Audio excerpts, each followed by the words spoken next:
Hello विद्यार्थी मित्रांनो, नमस्कार. तुमच्या सगळ्यांचं स्वागत आहे आपल्या या स्पेशल क्लासमध्ये. आपला हा जो क्लास आहे आजचा, हा क्लास जे विद्यार्थी पहिल्यांदा एमपीएससी राज्यसेवा 2026 ला समोर जाणार आहे त्यांच्यासाठी आहे, किंवा ते विद्यार्थी की जे विद्यार्थी पहिल्यांदा एमपीएससी ची तयारी करणार आहे, पहिल्यांदा या विश्वामध्ये ते आता उडी घेणार आहे, पहिल्यांदा संघर्ष करणार आहे आणि आपल्या भविष्यातली जी स्वप्न आहेत ती पाहायला सुरुवात करणार आहे, त्यांच्यासाठी हा क्लास आहे. मी या क्लासमध्ये तुम्हाला ती प्रत्येक गोष्ट सांगणार आहे की जी तुम्ही केली पाहिजे आणि ती प्रत्येक गोष्ट सांगणार आहे की जी तुम्ही टाळली पाहिजे. ठीक आहे, कारण याच गोष्टी तुमचं पुढची जी डेस्टिनी आहे ते डिसाईड करणार आहे. जर या गोष्टी करायला तुम्ही चुकला तर तुम्ही अपयशी व्हाल, आणि जर या गोष्टी तुम्ही तंतोतंत फॉलो केल्या तर तुम्ही नक्कीच यशस्वी व्हाल. कारण ही जी स्ट्रॅटेजी आहे ती पास झालेल्या प्रत्येक विद्यार्थ्याची स्ट्रॅटेजी आहे, आणि यात त्या गोष्टी मी तुम्हाला सांगणार आहे की ज्यामुळे ते विद्यार्थी जे विद्यार्थी अपयशी झाले त्या गोष्टी सुद्धा मी तुम्हाला यामध्ये सांगणार आहे. मॅक्सिमम विद्यार्थ्यांचा हाच मुद्दा असतो की सर, आम्ही आता जस्ट तयारी करायला सुरुवात करण्याचा विचार केलेला आहे, सुरुवात कुठून करून, आणि नेमक्या पुढच्या ज्या स्टेप आहेत त्या कोणत्या कोणत्या असेल. तर आपण एक एक स्टेपवर शॉर्टमध्ये बोलणार आहे.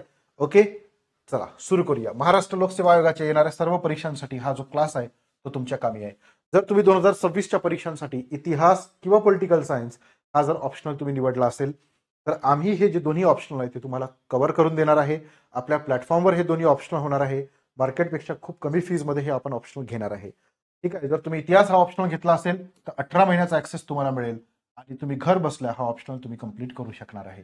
जर तुम्ही 2026च्या बॅचला तुम्ही टार्गेट केलं असेल तर हे सगळे विषय आम्ही तुम्हाला शिकवणार आहे. ही बॅच तुमच्यासाठी लाईफ टाईम बॅच आहे. एमपीएससी आणि युपीएससी दोन्ही परीक्षांची तयारी तुम्ही या बॅचच्या माध्यमातून करू शकणार आहे. ओके, त्यानंतर आपल्याकडे एक नवीन बॅच आपण सुरू केलेली आहे, ती महाराष्ट्रात पहिल्यांदाच आपण घेऊन येत आहे, आणि त्या बॅचचं नाव आहे गॅरंटेड सिलेक्शन प्रोग्राम. ठीक आहे, तो जो प्रोग्राम आहे तो हा आहे. यामध्ये आम्ही तुम्हाला जो काही प्लॅन देणार आहे, ठीक आहे, जे काही टार्गेट आम्ही तुम्हाला देणार आहे, टास्क देणार आहे, ते जर तुम्ही 90% जरी फॉलो केले आणि तुमचं सिलेक्शन नाही झालं समजा, तर तुमची 100% फी परत मिळणार आहे. आणि जर तुमचं सिलेक्शन झालं, म्हणजे तुम्ही फक्त पूर्व परीक्षा जरी पास झाले तरी 1,00,000 रुपयाची जी बक्षीस आहे ती तुम्हाला मोटिवेशन म्हणून आमच्याकडनं मिळणार आहे. ठीक आहे, तर ही गॅरंटेड सिलेक्शन प्रोग्रामची बॅच आहे, ज्या बॅचमध्ये तुम्हाला 18 पुस्तकं जे आम्ही स्वतः तयार केलेले आहेत ते तुम्हाला मिळणार आहे. मेंटॉरशिप प्रोग्राम मिळणार आहे. आन्सर रायटिंगची जी प्रॅक्टिस आहे ती एकदम प्रॉपर करून घेतला जाणार आहे. इंटरव्ह्यूची सुद्धा प्रिपरेशन करून घेतलं जाणार आहे. यापैकी कुठल्याही बॅचला जर तुम्हाला एनरोल करायचं असेल तर आपला हा मोबाईल नंबर आहे. या मोबाईल नंबरवर तुम्ही मला मेसेज करू शकता, 9307814586. ठीक आहे, तुम्ही मेसेज करा, तुम्हाला सगळी इन्फॉर्मेशन जी आहे ती दिल्या जाईल. आणि आता महत्वाचे मुद्दे बघा. सगळ्यात पहिल्यांदा एमपीएससीची तयारी करणाऱ्या विद्यार्थ्यांनी कोणत्या गोष्टी लक्षात घेतल्या पाहिजे, सुरुवात कशी केली पाहिजे. ठीक आहे, सुरुवातीपासूनचा प्लॅन एकदम प्रॉपर पद्धतीने तंतोतंत सांगतो. बघा, युपीएससी असो किंवा एमपीएससी असो, आता एमपीएससी सुद्धा युपीएससी प्रमाणे झालेली आहे. काय हवे आहे, त्याला काय पाहिजे तुमच्यामध्ये. ठीक आहे, सगळ्यात महत्वाच्या 3 गोष्टी तुम्हाला माहित असल्या पाहिजे. पहिली, तुम्हाला स्वतःची जी क्षमता आहे ती माहित असली पाहिजे की मी या परीक्षेचा अभ्यास करू शकतो का, या परीक्षेसाठी आवश्यक असणारे जे डिसिप्लिन आहे ते माझ्यामध्ये आहे का. मी जर आत्ता अभ्यासाला सुरुवात केली तर पुढच्या 1 वर्षापर्यंत मी त्याच फोर्सने अभ्यास करू शकतो का, तो अभ्यास करण्याची क्षमता माझ्यामध्ये आहे काय. तर ही गोष्ट तुम्ही स्वतःला विचारली पाहिजे. जर उत्तर यस आलं तर तयारीला सुरुवात करा, नाहीतर जीवन जगण्याचे खूप सारे वेगळे मार्ग आहे. दुसरं, विश्लेषण शक्ती, विश्लेषण क्षमता, जे माझ्या समोर आहे मी त्यावर विचार करू शकतो का, विचार करून मी त्याच्यावर माझं मत मांडू शकतो का. ठीक आहे, आपल्या देशामध्ये घडत असलेल्या ज्या घडामोडी आहे त्याचं मी चिकित्सकपणे ऑब्झर्वेशन करू शकतो का. जर माझ्यामध्ये तो इंटरेस्ट असेल तर मी या परीक्षेची तयारी करेल. तिसरं, लेखन कौशल्य, मला चांगलं लिहिता येऊ शकते का, मी प्रॅक्टिस करून चांगलं लिहिण्याची जी स्किल आहे ते मी डेव्हलप करू शकतो का. जर याचं उत्तर यस असेल तर तुम्ही या परीक्षेची तयारी करू शकता. आता हे दुय्यम आहे, जर तुम्हाला चांगलं लिहिता येत नसेल तर त्याच्यावर चांगली मेहनत करून चांगलं गायडन्स घेऊन आम्ही तुम्हाला चांगलं लिहिण्यासाठी तयार करू शकतो. जर या 3 गोष्टी तुमच्यामध्ये असेल तर तुम्ही नक्कीच एमपीएससी किंवा युपीएससी या परीक्षांची तयारी करण्यासाठी पात्र आहात. दुसरं, सगळ्यात पहिली जी महत्वाची गोष्ट तुम्ही केली पाहिजे सुरुवात करताना, ती कोणती गोष्ट केली पाहिजे. 3 टप्पे आहेत. पहिलं, प्रिलिम, मेन्स, इंटरव्ह्यू. हे तर तुम्हाला माहितीच असेल की जर पूर्व परीक्षा आहे ती ऑब्जेक्टिव्ह असते, एमसीक्यू असते, फक्त गोल करायचे असतात. मेन्स जे आहे ते डिस्क्रिप्टिव्ह असते, तुम्हाला पूर्णपणे लिहावं लागते, प्रश्न विचारला जातात. इंटरव्ह्यू पूर्णपणे पर्सनॅलिटीवर असतो आणि इथे इंटरव्ह्यू होतो. युपीएससी किंवा एमपीएससी ही फॅक्ट्सची परीक्षा नाहीये, पाठ केलं आणि जाऊन ओकलं, याची परीक्षा नाहीये. तर ती अनालिसिस आहे. तुम्ही जे काही वाचणार आहे त्याच्यावर तुम्हाला प्रश्न विचारला जाणार आहे, ते तुम्हाला लिहावे लागणार आहे. तुम्हाला प्रश्न विचारला जाईल की भारत देशामध्ये स्त्री सक्षमीकरणाच्या दृष्टिकोनातून खालीलपैकी गव्हर्नमेंटने ज्या योजना राबवलेल्या आहेत त्याचं विश्लेषण करा, किंवा कोणत्या योजना आहे त्या योजनेबद्दल तुम्ही प्रॉपर माहिती द्या. तर अशा प्रकारचे जर प्रश्न विचारले तर तुमचं विश्लेषण अनालिसिस जे आहे ते चांगलं असलं पाहिजे. दुसरं, तुमच्या संकल्पना चांगल्या क्लिअर पाहिजे. आधी कसं होतं, सगळा फॅक्च्युअल डेटा होता, पाठ केलं गोल केलं, पाठ केलं गोल केलं. पण आता तुमचे कन्सेप्ट क्लिअर असणं खूप गरजेचं आहे.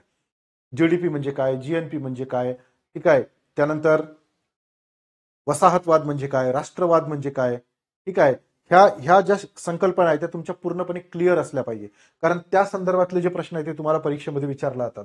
आणि तुम्हाला चांगलं लिहिता येणं गरजेचं आहे. चांगलं तुम्हाला प्रेझेंट करणं जे आहे ते तुम्हाला जमलं पाहिजे. तर या गोष्टीची ही परीक्षा आहे. ठीक आहे. त्यानंतर या तयारीचा कालावधी 12 महिने जर तुम्ही व्यवस्थित अभ्यास केला, आम्ही सांगतो त्या पद्धतीने अभ्यास केला, तर 1 वर्षामध्ये या परीक्षेची परिपूर्ण तयारी जी आहे ती होऊ शकते. ठीक आहे. त्यानंतर सर्वात पहिला जो महिना आहे तो तुम्ही काय केलं पाहिजे. कधीही कोणत्याही परीक्षेची तयारी आपण करत असेल तर त्याचा बेस जो आहे तो मजबूत असणं खूप गरजेचं आहे. बरोबर आहे की नाही. मग हा बेस आपण कसा तयार करू शकतो, तर याच्यासाठी आपण एनसीईआरटीची जी पुस्तकं आहेत ती वाचू शकतो. हे एनसीईआरटीची पुस्तकं इंग्लिश आणि हिंदीमध्ये अवेलेबल आहे. ठीक आहे. ही जी पुस्तकं आहे ही पुस्तकं तुम्हाला आता मराठीमध्ये सुद्धा अवेलेबल झालेली आहे. तंतोतंत नाही आहे पण बऱ्यापैकी आहे. ज्या विद्यार्थ्याला इंग्रजी जमत नाही त्यांनी मराठीची पुस्तकं वाचा. ज्याची इंग्रजी चांगली आहे त्यांनी इंग्लिशमधल्या एनसीईआरटी नक्की वाचा. एनसीईआरटी ही गव्हर्नमेंटची पुस्तकं आहे.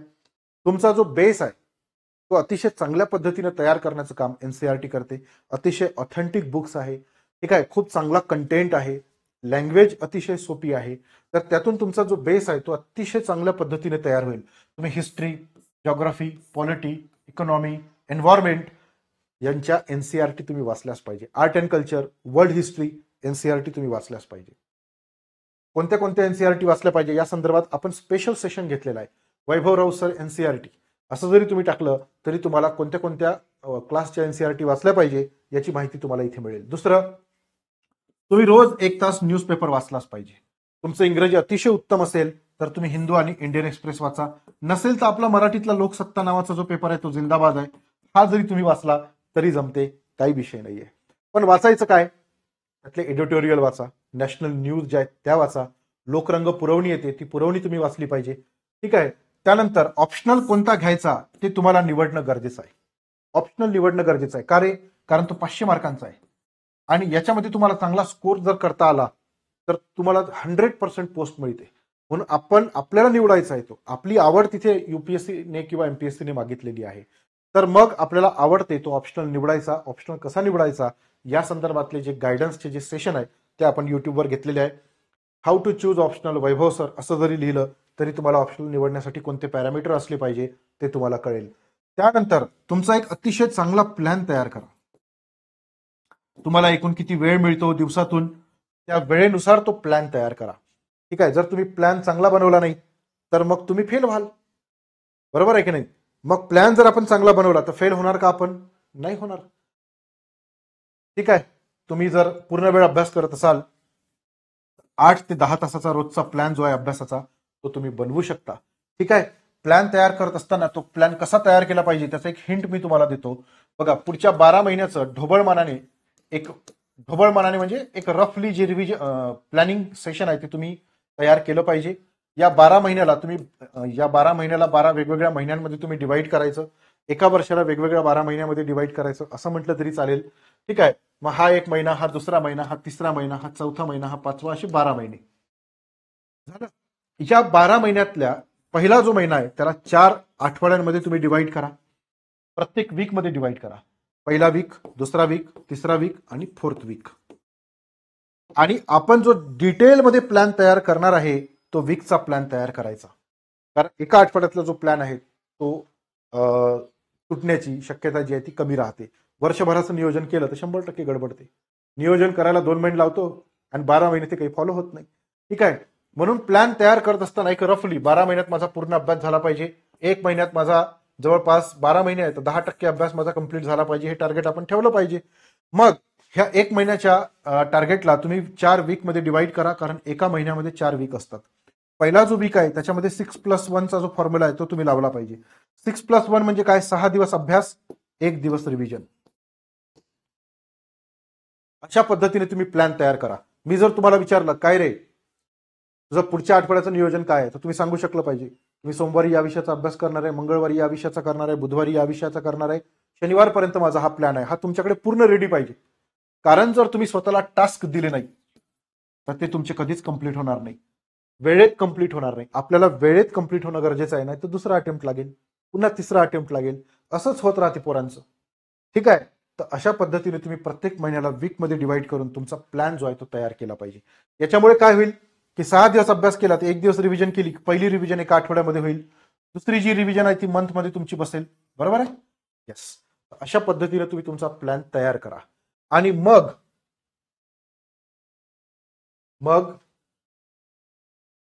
अतिशय चांगली पुस्तकं तुम्ही बाजारातून घ्या. कारण आता आपल्याला त्याचं काम आहे, प्लॅन तर तयार झालाय. मग आता आपण काय काय घेणं गरजेचं आहे? आपल्याकडे पहिल्यांदा सिलेबस असणं गरजेचं आहे परीक्षेचा. सिलेबस शिवाय अभ्यास कसा करणार आहे? त्यानंतर मागील वर्षाच्या प्रश्नपत्रिका, ज्याला आपण PYQ म्हणतो, प्रिव्हियस इयर क्वेश्चन पेपर, ते आपल्याकडे असणं गरजेचं आहे. हे दोन गोष्टी आपल्याला काय सांगणार आहे की एमपीएससीचा पॅटर्न काय आहे आणि एमपीएससी प्रश्न कसे विचारते, कोणत्या टॉपिकवर आतापर्यंत कसे प्रश्न विचारलेले आहे, मागच्या 5 वर्षाची 10 वर्षाची प्रश्नपत्रिका जी आहे ते तुमच्याकडे असल्या पाहिजे.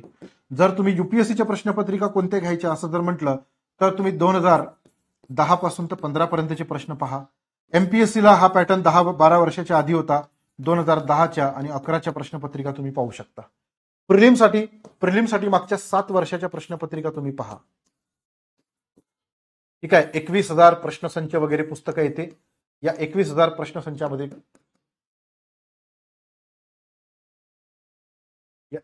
प्रश्नसंचामध्ये मागच्या 10-12 वर्षाचे सगळे प्रश्न दिलेले आहे. प्रिलिमला तुम्हाला ते काम येणार आहे आणि हे मेन्सचं आहे. ठीक आहे. तर तुमच्याकडे सिलेबस आहे, PYQ तुमच्याकडे आहे आणि मग आता तुम्हाला पुस्तकं घ्यायची आहे, रेफरन्स बुक. ठीक आहे. मग आता ह्या जर सिलेबस किंवा PYQ तुमच्याकडे नसेल तर आपला हा जो मोबाईल नंबर आहे 9307814586 या नंबरवर तुम्ही मला मेसेज करा. तुम्हाला सिलेबस आणि PYQ हे मी तुम्हाला पाठवून देतो. एनसीआरटीचे पुस्तक तुमच्याकडे नसेल तर त्याची लिंक सुद्धा मी तुम्हाला पाठवून देतो, म्हणजे तुम्हाला जास्त शोधायची गरज पडणार नाही. ठीक आहे. मग आता हे जे रेफरन्स बुक आहे तर ते रेफरन्स बुक आपण कसे निवडले पाहिजे? ठीक आहे. कोणीतरी सांगते म्हणून घेतले पाहिजे का? नाही. कसे निवडले पाहिजे?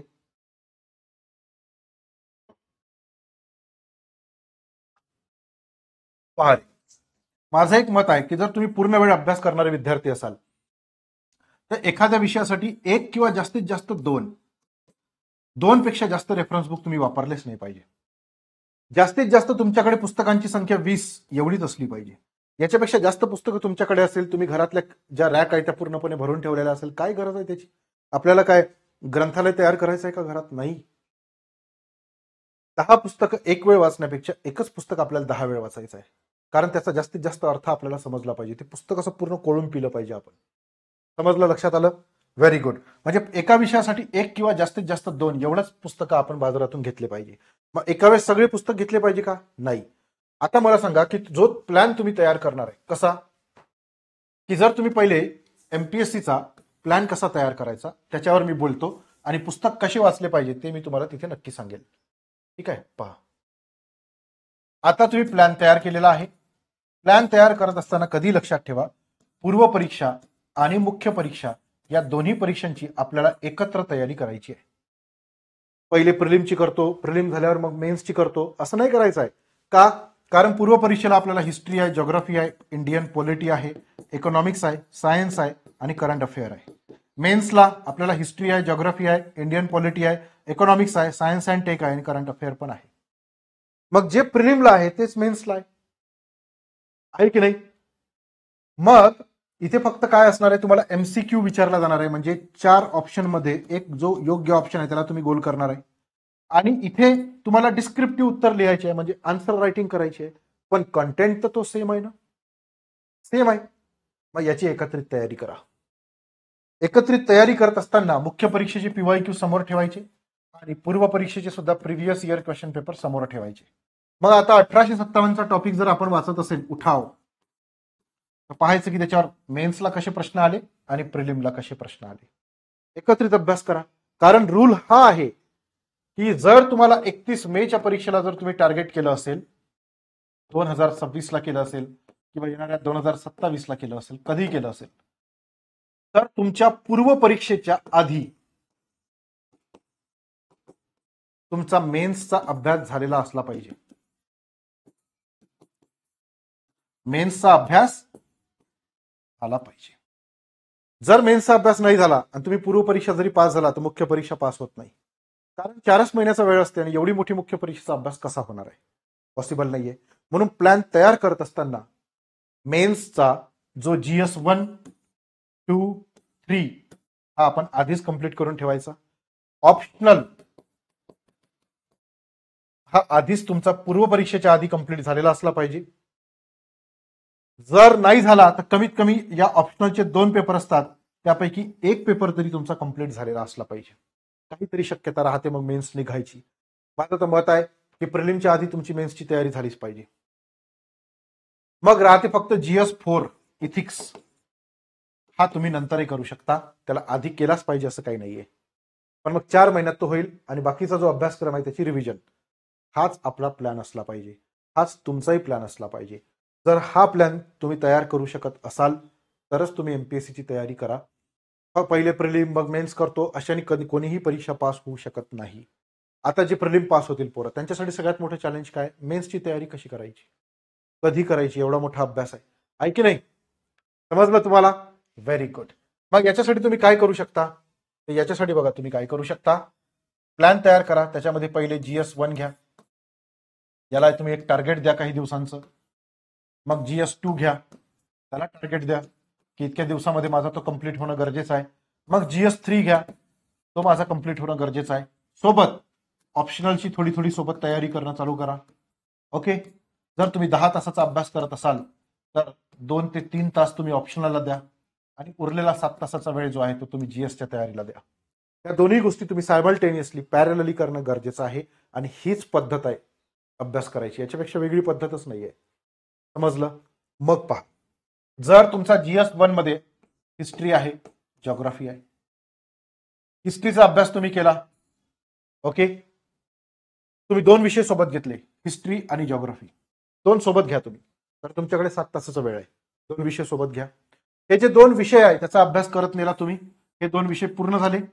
पूर्ण झाल्यानंतर GS2 घ्या. ओके. मग आता याची आन्सर रायटिंग कधी करायची रे? कारण आन्सर रायटिंग तर आपल्याला करावीच लागेल. तुम्हाला सांगितलं गेलं असेल बऱ्याच टीचरनी की तुम्हाला वाचल्याबरोबर आन्सर रायटिंग करा. वाचल्याबरोबर आन्सर रायटिंग नाही करायची. तो विषय पूर्ण वाचा, त्याच्यावर 2-3 रिव्हिजन होऊ द्या आणि 2-3 रिव्हिजन तुमच्या हिस्ट्री आणि जिओग्राफीवर झाल्या की मग तुम्ही आन्सर रायटिंगला सुरुवात करा. कधी? जेव्हा तुम्ही इंडियन पॉलिटी वाचायला घ्याल तेव्हा 1 तासाचा वेळ काढून ठेवायचा आणि या 2 विषयाच्या आन्सर रायटिंगला द्यायचा. त्याचं कारण काय? त्याचं कारण असं आहे की त्या 2 विषयाचा अभ्यास पूर्ण झाल्यामुळे त्या विषयातले इंटरलिंकेजेस तुम्हाला क्लिअर झालेले असतात. विषय तुम्हाला असा डोळ्यासमोर क्लिअर दिसतो एकदम. आणि मग तुम्ही जेव्हा उत्तर लिहायला जाता तुम्ही चांगले उत्तर लिहू शकता. कारण जोपर्यंत चांगला कंटेंट डोक्यात जाणार नाही तोपर्यंत चांगलं लिहिता येणार नाही ना. बरोबर आहे की नाही? म्हणून याचं पूर्ण रिडिंग होऊ द्या. मग दुसऱ्या विषयाकडे जेव्हा तुम्ही जाल तेव्हा याची आन्सर रायटिंग करायची. याच्यामुळे त्या विषयाची तुमची रिव्हिजन जी आहे ती रिव्हिजन पण होत राहते आणि त्या रिव्हिजन होत राहिल्यामुळे जे काही आधी केलेलं आहे ते विसरत नाही आणि पुढचा भागाचा अभ्यास करायचा. दुसरा विषय झाला की तिसऱ्या विषयाकडे वळायचं, GS3 कडे, आणि GS1 GS2 ची आन्सर रायटिंग चालू ठेवायची आणि GS3 चा अभ्यास चालू ठेवायचा. समजलं? अशा पद्धतीने तुम्ही प्लॅन करा. आता याची रिव्हिजन कशी करायची? रिव्हिजन खूप महत्वाची आहे. ठीक आहे. रिव्हिजन जर नाही केली तर जो काही अभ्यास करतोय तो पुढे पाठ मागे सपाट होईल की नाही? पुढे पाठ मागे सपाट होईल. तर बघा, पहिल्या वीक मध्ये तुमची पहिली रिव्हिजन झाली पाहिजे, फर्स्ट रिव्हिजन झालीच पाहिजे. ठीक आहे. मग याचा प्लॅन कसा करायचा? मी मगाशी सांगितलं 6+1, 6 दिवस अभ्यास, 1 दिवस रिव्हिजन. मग पहिली रिव्हिजन झाल्यानंतर दुसरी जी रिव्हिजन आहे ती कधी करायची? मंथ एंडला. 1 महिन्यामध्ये तुम्ही जेवढाही अभ्यास केलाय त्याची रिव्हिजन तुमची झालीच पाहिजे. मग मंथ एंडमध्ये शेवटचे 2-3 दिवस जे आहे ते रिव्हिजनसाठी काढून ठेवा. म्हणजे दुसरी रिव्हिजन तुमची इथेच झाली. तिसरी रिव्हिजन आयडियली कधी केली पाहिजे? तिसरी रिव्हिजन आयडियली केली पाहिजे 3 महिन्यानंतर. तिसरा महिना संपत आला की तुमची रिव्हिजन झाली पाहिजे. 3 महिन्यामध्ये कोणत्याही परिस्थितीमध्ये 3 रिव्हिजन झाल्याच पाहिजे. ज्या विद्यार्थ्याच्या 3 रिव्हिजन होतील त्या विद्यार्थ्याला त्या विषयाचा अतिशय चांगला अंदाज आलेला असतो, चांगली कमांड आलेली असते, आन्सर रायटिंग झालेली असते. ठीक आहे, समजलं? Very good. त्यानंतर पुढं झाला. स्टँडर्ड बुक्स घेतले आपण, व्हेरी गुड. मीडियम कोणतंही असलं तरी चालते भाषेचं, मराठी घ्या इंग्रजी घ्या काही फरक पडत नाही. बघा, अभ्यासाची वेळ कशी कोणती असली पाहिजे ही प्रत्येकाची वेगवेगळी असेल. कोणाला सकाळी करायला आवडतो, कोणाला संध्याकाळी करायला आवडतो, कसंही करा, पण तुम्हाला तुमच्या अभ्यासाचं नियोजन करणं गरजेचं आहे. आता अभ्यास कसा करायचा, कधी लक्षात ठेवा की जर तुम्ही इतिहास हा विषय वाचत असाल किंवा कोणताही विषय वाचत असाल तर त्याचे 2 भाग असतात. एक कॉन्सेप्ट संकल्पना आणि दुसरं फॅक्ट्स म्हणजे डेटा. ह्या दोन्ही गोष्टी ज्या आहेत त्या तुम्ही करणं गरजेचं आहे. आधी कसं होतं, फक्त फॅक्च्युअल डेटा पाठ केला, गोल करून आलो, संपलं. आता तसं नाही, आता तुम्हाला लिहायचं आहे म्हणून कन्सेप्ट क्लिअर असणं गरजेचं आहे. ज्या विद्यार्थ्याची कन्सेप्ट क्लिअर असेल, वसाहतवाद म्हणजे काय, राष्ट्रवाद म्हणजे काय, सरंजामशाही म्हणजे काय, सामंतवाद म्हणजे काय, भांडवलवाद म्हणजे काय, साम्यवाद म्हणजे काय, समाजवादाचा भांडवलवादाशी काय संबंध आहे, समाजवादाचा साम्यवादाशी काय संबंध आहे, हे कन्सेप्च्युअल क्लॅरिटी तुम्हाला तयार करणं गरजेचं आहे. अभ्यास करत असताना कन्सेप्च्युअली क्लिअर अभ्यास जो आहे तो तुम्हाला करणं गरजेचं आहे. आणि अभ्यास करत असताना असा थातुरमातुर अभ्यास करू नका. कधीही कोणत्याही गोष्टीचा अभ्यास करत आहे तर तो तुमच्या सर्वोच्च लेवलला तुम्ही केला का हे रोज स्वतःला विचारा. ज्या दिवशीचा अभ्यास झाला त्या दिवशी स्वतःला विचारा की मी जो आज अभ्यास केलेला आहे तो मी माझ्या स्वतःच्या एक्सपेक्टेशन पेक्षाही बेस्ट केला आहे का. नसल केला तर काय अर्थ आहे मग, कारण आपल्याला बेस्ट द्यायचा आहे, बरोबर आहे की नाही. म्हणून पहा, दोन्ही कन्सेप्ट आणि एमसीक्यू दोन्ही गरजेचं आहे. समजलं? वीकली शेड्यूल जे आहे ते तुम्ही तयार करणं गरजेचं आहे, जे मी तुम्हाला सांगितलेलं आहे. ओके. आता ऑप्शनल कसा निवडायचा, तर तुमच्यासाठी खूप महत्वाची गोष्ट आहे. आपण याच्यावर लेक्चर घेतले तरी सांगतो. पहा, तुमचं ग्रॅज्युएशनचं बॅकग्राऊंड काय आहे ते ऑप्शनल निवडण्यासाठी महत्वाचं असेल. सायन्स बॅकग्राऊंड असेल तर तुम्ही सायन्सचे ऑप्शनल घेऊ शकता, पण असं काही नाहीये.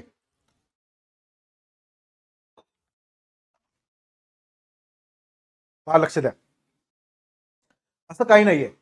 बघा, तुमचं सायन्स बॅकग्राऊंड असेल तरी तुम्ही आर्टचे ऑप्शनल घेऊ शकता, आर्टचं बॅकग्राऊंड असेल तर सायन्सचे घेऊ शकता, असं काही नाही. ऑप्शनल निवडण्याच्या अशा काही ठोस पॅरामीटर नाही आहे. पहिलं पॅरामीटर हेच आहे की तुम्हाला त्या विषयामध्ये इंटरेस्ट आहे का. ज्या गोष्टीमध्ये माणसाला इंटरेस्ट असतो ती गोष्ट माणूस आवडीने करतो. ठीक आहे, म्हणून तुम्हाला त्या विषयामध्ये इंटरेस्ट आहे का, तुम्हाला तो विषय वाचताना एन्जॉय केल्यासारखं वाटतं का, हा मुद्दा सगळ्यात महत्वाचा आहे. जो विषय आवडतो तो बिनधास्त घ्या. दुसरं, त्या विषयाचं मटेरियल तुम्हाला ज्या भाषेमध्ये तुम्ही तयारी करत आहे त्या भाषेमध्ये ते अवेलेबल आहे का, म्हणजे बुक्स अवेलेबल आहे का, हा दुसरा सगळ्यात महत्वाचा पॅरामीटर आहे. तिसरं जे पॅरामीटर आहे की त्याचं कोचिंग म्हणजे मार्गदर्शन अवेलेबल आहे का, चांगली तयारी करून घेणारा एखादा व्यक्ती आहे का. कारण ऑप्शनलवर 500 मार्क असतात, 500 पैकी जितके मॅक्सिमम घ्याल तितका जास्त फायदा असेल. आणि त्या विषयाचा ट्रेंड आहे का. आता एमपीएससी पहिल्यांदाच होत आहे त्याच्यामुळे ट्रेंड बिंड असं काही विषय राहणार नाहीये. तुम्ही कोणताही घेतला तरी तुम्हाला मार्क मिळणारच आहे. आवड महत्वाची आहे. समजलं, लक्षात आलं, तर तुम्ही ऑप्शनल निवडलाच पाहिजे. पुढचा, नोट्स मेकिंग. बरेच विद्यार्थी सगळ्यात मोठ्या चुका इथेच करतात. ते काय करतात, पहिलं रिडिंग झालं की पहिलं रिडिंग झाल्याबरोबर नोट्स बनवायला सुरुवात करतात. माझा एक तुम्हाला सल्ला आहे, 1 आणि 2 रिडिंग झाल्याशिवाय कधीही नोट्स बनवू नका. 2 रिव्हिजन होऊ द्या. ठीक आहे, 2 रिव्हिजन होऊ द्या, 3 रिव्हिजन होऊ द्या, मग नोट्स बनवा. आणि नोट्स बनवत असताना शॉर्ट नोट्स बनवा. पोरं काय करतात, पहिलं रिडिंग सुरू असताना नोट्स मेकिंगची प्रोसेस सुरू करतात, भयंकर चुकीचं आहे. हे कसं आहे माहिती आहे का, हे या इमारतीसारखं आहे. पहिलाच मजला चढला आणि जग पाहायला लागलो तर एवढं दिसेल. दुसरा मजला चढला, जग पाहायला लागलो तर एवढं दिसेल. तिसरा मजला चढला तर एवढं दिसेल. कळलं? म्हणून 2-3 रिडिंग होऊ द्या, रिव्हिजन होऊ द्या आणि मग नोट्स बनवा. एकदम शॉर्ट नोट्स बनतात. नोट्स बनवायचे असेल तर एकच आहे, 10 पेजेस एका पेजमध्ये बसले पाहिजे. जर इथपर्यंत तुम्ही पोहोचला असाल तर नोट्स बनवायला सुरुवात करा. एकदम मायक्रो नोट्स, जे तुम्ही कधीही रिवाइज करू शकता. ठीक आहे, मग या नोट्स बनवत असताना तुम्ही फ्लो चार्ट्स तयार करू शकता. Flow charts, tree diagram, mind map, अशा पद्धतीने तुम्ही नोट्स जे आहेत ते तयार करू शकता. ठीक आहे, याचा तुम्हाला फायदाच होणार आहे. ओके. त्यानंतर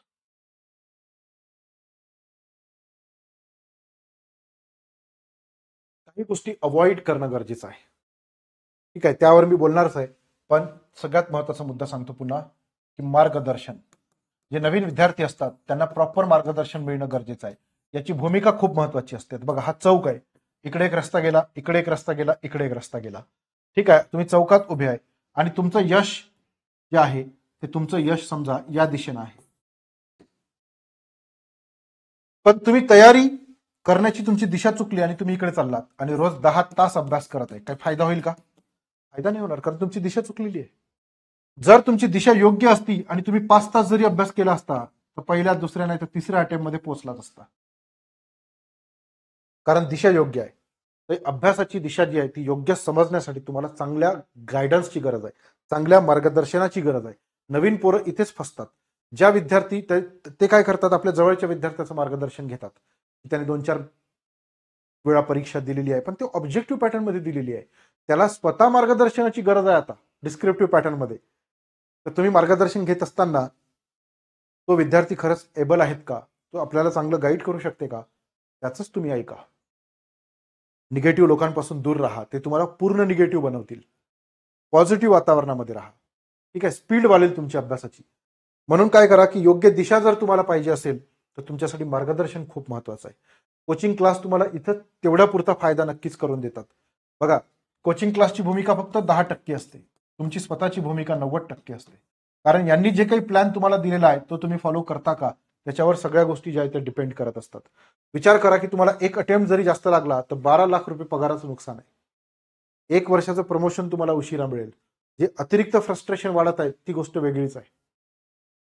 ओके, त्यामुळे तुम्हाला योग्य मार्गदर्शन मिळणं खूप गरजेचं आहे. समजलं? त्यानंतर बाकीच्या कोणत्या गोष्टी तुम्ही फॉलो करणं गरजेचं आहे पहा, मी तुम्हाला सांगतो. खूप युट्यूब बघणे बंद करा, तुमच्या माइंडला ते खाऊन टाकेल. एक त्याच्यासाठी वेळ सिलेक्ट करा, तेव्हाच पहा. करंट अफेअर ओव्हरडोज, नुसतं करंट अफेअर पाहताय, करंट अफेअर पाहताय, ती इतकं मोठं मायाजाल आहे ना की आपण त्याच्यामध्ये भरकटत जातो. आपल्याला एक्झाम ओरिएंटेड अभ्यास करायचा आहे. परीक्षेसाठी जेवढं लागतं तेवढंच वाचायचं आहे. टेस्ट उशिरा सुरू करणे, तुम्हाला टेस्ट सिरीज लावणं गरजेचं आहे बरं का. जर तुम्ही आपल्या क्लासला जॉईन केला तर तुम्हाला टेस्ट सिरीज फ्रीमध्ये मिळेल. ठीक आहे, प्रत्येक टॉपिक वाईज प्रश्न तुम्हाला सोडवता येणार आहे. तुम्ही टेस्ट सिरीज परीक्षेच्या 2 महिने आधीच लावली पाहिजे, म्हणजे तुम्हाला जर काही चुका झाल्या असेल तर त्या दुरुस्त करायला तुम्हाला वेळ मिळेल. रिव्हिजन न करणे, जे काही आहे ते फक्त खातच जायचं, पचवायचं काहीच नाही, नुसतं खादाडायचं. पोरं काय करतात, 3 महिने अभ्यास करतात, 4 महिने अभ्यास करतात, मग म्हणतात की शेवटचे 15 दिवस मी रिव्हिजनला देईल. ती रिव्हिजन नसतेच, कारण 4 महिन्यामध्ये तो 70% डेटा जो आहे तो ते विसरलेला असतो. आणि 4 महिन्यामध्ये 70% डेटा विसरल्यानंतर तुमच्याकडे काय राहणार आहे? बरोबर आहे की नाही? म्हणून रिव्हिजन जी आहे ती तुम्हाला वेळोवेळी करणं गरजेचं आहे. वेळापत्रक न ठेवणे, मी तुम्हाला काय म्हटलंय, तुम्ही विकली वेळापत्रक तयार करा, तुमच्या खिशात ठेवा. ठीक आहे, तुम्ही स्वतःला रोज दाखवा की आज मला हे टार्गेट कंप्लीट करायचं आहे. तुम्ही विचार करा की पहिल्या महिन्यामध्ये 4 वीक असतात, दुसऱ्या महिन्यामध्ये 4 वीक असतात. पहिल्या महिन्यातल्या 4 वीकचे टार्गेट तुमचे पूर्ण नाही झाले तर पुढच्या महिन्यातल्या 4 वीकवर लोड येईल. हे पूर्ण नाही झाले तर तिसऱ्या महिन्यातल्या 4 वीकवर लोड येईल. हेच तुमचा वेळेत कंप्लीट नाही झाला तर हे वेळेत कंप्लीट होणार आहे का? नाही होणार. म्हणजे अटेम्प्ट गेला 2026 हातून. म्हणून स्वतःला टार्गेट द्या, त्याचं वेळापत्रक तयार करा, ते फॉलो होतं की नाही ते पहा, प्रॉपर इव्हॉल्युशन करा. स्वतःचं मूल्यमापन करत राहणं खूप गरजेचं आहे की माझ्या गोष्टी होत आहे की नाही वेळेवर. ओके. त्यानंतर ऑप्शनल उशिरा सुरू करणे, हे अत्यंत चुकीची गोष्ट आहे. तुमच्याकडे 10-15 दिवसाचा वेळ आहे, 10-15 दिवसाच्या वेळामध्ये ऑप्शनल तुम्ही निवडा आणि तयारी सुरू करा. ज्या विद्यार्थ्याचा ऑप्शनल मेन्सच्या आधी तयार राहतो त्या विद्यार्थ्याची पास होण्याची गॅरंटी राहते, पास होण्याची शक्यता असते. फक्त वाचन करणे, उत्तरलेखन न करणे, सगळ्यात घाणेरडी सवय. मी आता वाचून घेतो, प्रिलिम झाल्यावर आन्सर रायटिंग करतो, काय काय होणार नाही. मी जे तुम्हाला पद्धत सांगितली त्या पद्धतीने तुम्ही आन्सर रायटिंग करा. फ्री मटेरियल मागणे, ओव्हरलोड फ्री मटेरियल जमा करणे आणि मग काय वाचायचं आणि काय नाही वाचायचं याच्यामध्येच कन्फ्यूज होतो आपण. एकदम प्रॉपर सॉर्टेड राहा की मला हे वाचायचं आहे, मला हेच वाचायचं आहे. ठीक आहे, दर्जेदार वाचायचं आहे, जे काही वाचणार ते दर्जेदार वाचणार. ओके. खूप कोर्स बदलणे, ह्या सगळ्या गोष्टी तुम्ही टाळल्या पाहिजे. ठीक आहे. रात्रीचं जागरण तुम्ही टाळलं पाहिजे. ठीक आहे. लिंक तुटते बऱ्याच वेळा. त्याच्यामुळे जेव्हा तुम्ही एमपीएससीच्या जगामध्ये प्रवेश करता तेव्हा तुमचं जे आधीचं जग आहे ते कमी करून टाका, नाही तर तुम्ही वारंवार डिस्टर्ब व्हाल. एमपीएससीचं जग तुम्हाला त्याग मागते. जर तुम्ही डिसिप्लिन आणि त्याग जर तुम्ही देऊ शकला तर तुम्ही अधिकारी नक्की व्हाल. इथे हुशार विद्यार्थी असणं गरजेचं आहे का? हुशार विद्यार्थी असणं गरजेचं असलाच पाहिजे असं नाहीये, पण सातत्य मात्र असलंच पाहिजे. तुम्हाला ससा आणि कासव्याची गोष्ट माहितच असेल. कासवामध्ये कन्सिस्टन्सी होती. ठीक आहे. स्पीड कमी होती पण कन्सिस्टन्सी पोचला. ससा कन्सिस्टन्सीच नाही, स्पीड खूप आहे, कन्सिस्टन्सी नाही, पोचला नाही.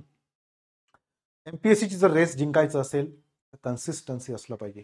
मी नेहमी 3D विद्यार्थ्यांना सांगतो: डिवोशन, डिटर्मिनेशन, डेडिकेशन.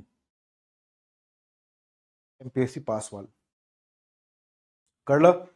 जर ही गोष्ट तुमच्यात असेल तरच तुम्ही ही परीक्षा द्या, नाहीतर जीवन जगण्याचे अनेक मार्ग आहे, त्या मार्गाने तुम्ही उत्तम जीवन जगू शकता. स्वतःचा आयुष्याचा अनमोल वेळ वाया घालवू नका. समजलं? लक्षात आलं? Very good. तर ह्या गोष्टी खूप महत्वाच्या आहेत. डिसिप्लिन, टाइम पाळणं, जो वेळ अभ्यासाचा आहे त्या वेळेत अभ्यास करणं, तो वेळ कोणालाच न देणं, हे तुम्ही केलं पाहिजे. ठीक आहे. पुन्हा सांगतो गोष्टी, आता बऱ्याच वेळा ह्या गोष्टी लागू नाही पडत तरी सांगतो. तुमच्या अभ्यासाची जी जागा आहे ती निश्चित असली पाहिजे. ती जागा पाहिल्यावर तुम्हाला अभ्यास करण्याचा मूड जो आहे तो येतो. पाहिल्याबरोबर वाटते की अभ्यास केला पाहिजे. तुमचा अभ्यासाचा वेळ जो आहे तो तुमचा फिक्स असला पाहिजे. हा वेळ कोणालाच देऊ नका इमर्जन्सी असल्याशिवाय. त्यानंतर तुमचे टार्गेट किंवा तुमचे जे टास्क आहेत ते तुमचे फिक्स असले पाहिजे. जोपर्यंत ह्या गोष्टी तुमच्या फिक्स राहणार नाही ह्या गोष्टी होणारच नाही. तुम्ही टार्गेट द्या या एका वर्षात, तरच तुम्ही एका वर्षात करू शकाल, नाही तर आयुष्याची पंचवार्षिक योजना होते, 5-5 वर्ष काहीच होत नाही. समजलं का? Very good. ह्या गोष्टी ज्या आहेत तुमच्या होणं खूप गरजेचं आहे, खूप गरजेचं आहे. समजलं? आणि मीडियम, कोणतं मीडियम मधून एमपीएससीची तयारी करायची असं काही नाही. तुम्हाला मराठी चांगलं लिहिता येते, मराठी घ्या. तुम्हाला इंग्लिश मधून चांगलं लिहिता येते, इंग्लिश मधून घ्या. काही फरक पडत नाही. सगळ्या भाषेमध्ये मटेरियल अवेलेबल आहे. कळलं? लक्षात आलं? Very good. त्यानंतर तुम्हाला इथिक्स नावाचा पेपर आहे. इथिक्स म्हणजे चांगलं जीवन, मूल्य आधारित जीवन जगणं गरजेचं आहे माणसाला. प्रामाणिकपणा हा माणसाचे अंगभूत गुण आहे. आपल्याला घरातून शिकवलं जातं खोटं बोलू नको, कोणाची फसवणूक करू नको, तू जी जबाबदारी घेतली आहे ती पूर्ण कर, निष्पक्ष राहा, जबाबदार राहा, ट्रान्सपरंट राहा. ठीक आहे. पॉझिटिव्ह राहा, सकारात्मक राहा, इफिशियंट राहा. ह्या ज्या गोष्टी आहेत त्या आपल्याला घरातून शिकवलेल्या आहेत, तेच आपल्याला इथिक्समध्ये शिकायचं आहे. समाजामध्ये ज्या चुकीच्या गोष्टी होत आहेत त्याला आपण विरोध केलाच पाहिजे, त्याचा आपण निषेध नोंदवलाच पाहिजे, योग्य गोष्टीला प्रोत्साहन दिलंच पाहिजे. तशी पर्सनॅलिटी तयार होणं गरजेचं आहे आपल्यासाठी, तरच आपण इंटरव्ह्यू चांगला देऊ शकतो, चांगली तयारी करू शकतो. एमपीएससीची परीक्षा म्हणजे काय करिअर सेट करण्याची परीक्षा आहे असं तुम्हाला वाटते का? की मी एमपीएससीतून अधिकारी झालो तर माझं करिअर सेट होईल, मी कधी गेलो तरी माझ्या मुलाला बायकोला जॉब मिळेल. तुमची गरज नाही एमपीएससीला, या देशाला गरज नाही. सिव्हिल सर्वंट देश तयार करतात, देशाला शेप देतात, देशामधल्या समस्या दूर करण्याचं काम करतात, लोकांसाठी काम करतात. तो दृष्टिकोन असला पाहिजे आपल्यामध्ये. कळलं? Very good. ठीक आहे. एसएची वेगळी तयारी करायची गरज आहे का? आपण लहानपणापासून निबंध लिहत आलेलो आहे. माझी शाळा, माझा देश, मी प्रधानमंत्री झालो तर, मी कलेक्टर झालो तर. आपण लिहिलं होतं की नाही? मी पण लिहिलं होतं की जर मी प्रधानमंत्री झालो तर एक बॉम्ब तयार करेल आणि पाकिस्तानवर टाकेल. कारण लहानपणी माझा विचार तसे होते. तुम्ही जे चांगलं साहित्य रीड कराल, तुम्ही जीएसचा अभ्यास कराल, ठीक आहे, तुम्ही ऑप्शनलचा अभ्यास कराल, तुम्ही करंट अफेअर्सचा अभ्यास कराल, तुमच्या आजूबाजूला घडणाऱ्या गोष्टीचं तुम्ही बारीक ऑब्झर्वेशन कराल, तेव्हा तुम्हाला अतिशय चांगल्या पद्धतीने निबंध लिहिता येईल. निबंध लिहिण्याची सुद्धा कला आहे, पण चांगला कंटेंट तो गोळा करा पहिले. आपण निबंध कसा लिहायचा त्याच्यावर लेक्चर घेऊन येऊ, काही विषय नाहीये. समजलं? तर एमपीएससीचा जो प्रवास आहे तो समृद्ध करणारा प्रवास आहे, पर्सनॅलिटी डेव्हलपमेंटचा प्रवास आहे, नजर जी आहे ती विस्तारण्याचा प्रवास आहे, तुमच्या विचारांच्या कक्षा रुंदावणारा प्रवास आहे. एमपीएससी सुरुवात केली तर तुम्ही वेगळे राहता. जेव्हा तुम्ही एमपीएससीची परीक्षा संपते तुम्ही पूर्णपणे बदललेला असता. तुमची नजर पूर्णपणे बदललेली असते, ती तासलेली असते. बाकीचे सामान्य लोक जे पाहू शकत नाही ते तुम्ही पाहू शकता. हा समृद्ध करणारा प्रवास आहे. आपण समृद्ध झालोच पाहिजे. जर पाण्यात उडी मारली तर ओलं होणारच आहे. एमपीएससीच्या पाण्यात उडी मारली तर तुम्ही न्हाऊन निघणारच आहे. म्हणून हा समृद्ध करणारा प्रवास जो आहे तो अतिशय चांगल्या सकारात्मक दृष्टिकोनाने त्याचा अभ्यास करा. अतिशय व्यवस्थित अभ्यास करा. या व्यतिरिक्त पुन्हा ज्या बारीक बारीक गोष्टी आहेत त्याच्यावर आपण लेक्चर घेऊन येणारच आहे. पण तुर्तास या गोष्टी तर तुम्ही फॉलो करा. कळलं? Very good. आणि या संदर्भात काही अडचणी राहिल्या तर आपला हा मोबाईल नंबर आहे, त्याच्यावर तुम्ही मला नक्की मेसेज करा. तुम्हाला सिलेबस पाहिजे असेल पाठवतो, एनसीईआरटीची लिंक पाहिजे असेल पाठवतो, पीवायक्यू पाहिजे असेल पाठवतो, तुम्हाला बॅच एनरोल करायची आहे पाठवतो. आज पैशाकडे मागे पुढे पाहू नका. बरेचसे विद्यार्थी बघा 12व्या वर्गाची जी परीक्षा आहे त्या 12व्या वर्गाची परीक्षा पास करण्यासाठी फिजिक्स, केमिस्ट्री, बायोलॉजी, मॅथमॅटिक्स, इंग्लिशचे क्लास लावतात. एका एका विषयाची फी 20-20 हजार रुपये आहे, कुठे 10,000 आहे, 10 ते 20,000 आहे. एका विषयाला पास होण्यासाठी फी देतो आपण एवढ्या विषयाची किती झाली? 1 लाखाच्या आसपास झाली. पास होण्यासाठी, क्लास 1 दर्जाचा अधिकारी बनण्यासाठी आपण एवढी फी देऊ नाही शकत. आपली मेंटॅलिटी नसते. फ्रीमध्ये शिकायचं असतं. आहे की नाही? तसं कसं होणार आहे? क्लास 1 अधिकारी तुम्ही बनणार आहे, राजपत्रित अधिकारी बनणार आहे, बरोबर आहे की नाही? तर आणि याच्यामुळे तुमचा वेळ वाचणार आहे, तुम्हाला दिशा मिळणार आहे, बरोबर. तुमचा अभ्यास इझी होणार आहे, तुम्हाला रेडीमेड मटेरियल मिळणार आहे, तुम्हाला रेडीमेड टीचिंग मिळणार आहे, बरोबर आहे की नाही? ह्या सगळ्या गोष्टी ज्या आहेत त्याची तुम्हाला नक्की फायदे आहेत. ओके. या संदर्भात तुम्हाला जर काही अडचणी राहिल्या तर त्या नक्की सांगा. आपल्या क्लासमध्ये जे गॅरंटेड सिलेक्शन प्रोग्राम आहे तो तर आपण घेऊन येतच आहे. याच्यामध्ये तुमचं सिलेक्शन नाही झालं तर तुमची जी फी आहे ती तुम्हाला परत मिळणार आहे, हे तर मी तुम्हाला सांगितलेलंच आहे. बघा, गॅरंटेड सिलेक्शन प्रोग्रामची बॅच आपण घेऊन आलेलो आहे. या बॅचमध्ये तुम्ही 90% आम्ही ज्या गोष्टी तुम्हाला देतो त्या जर फॉलो केल्या, तुमचं सिलेक्शन नाही झालं पूर्ण फी परत मिळणार आहे. सिलेक्शन झालं 1 लाख रुपयाचं बक्षीस पण मिळणार आहे. या गॅरंटेड सिलेक्शन प्रोग्रामच्या अंतर्गत तुम्हाला ही 18 बुक्स मिळणार आहे, जी आम्ही स्वतः तयार केलेली आहे. डिस्क्रिप्टिव्ह पद्धतीने पूर्णपणे तयार केलेली आहे.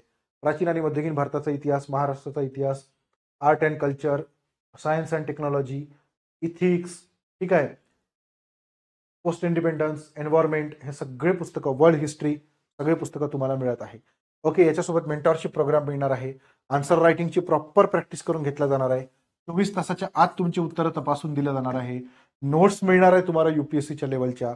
आणि असा प्रोग्राम आपण महाराष्ट्रात पहिल्यांदाच घेऊन आलेलो आहे, दुसरं कोणीही आणलेला नाहीये. कारण आपण विश्वास ठेवतो की विद्यार्थ्याचं सिलेक्शन झालं पाहिजे. ठीक आहे. कंबाईनची सुद्धा बॅच आहे, लाईफ टाईमची बॅच आहे. तुम्हाला जर असं वाटत असेल की नाही मला 2-3 वर्ष लागणार आहे अभ्यासाला, तर लाईफ टाईम बॅच आहे. पुढच्या 5 वर्षापर्यंत तुम्हाला ऍक्सेस मिळणार आहे. 5 वर्ष.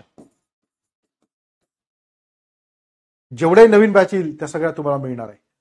18 पुस्तकं तुम्हाला मिळणार आहे. महाराष्ट्रातले टॉप एज्युकेटर तुम्हाला शिकवणार आहे. History, polity, CSAT, geography, Marathi सगळे विषय तुम्हाला शिकवला जाणार आहे. जर तुमचं ऑप्शनल असेल, इतिहास असेल किंवा पॉलिटिकल सायन्स असेल, तर हा ऑप्शनलची सुद्धा तयारी आपण करून घेतो. मी स्वतः इतिहास हा ऑप्शनल शिकवतो.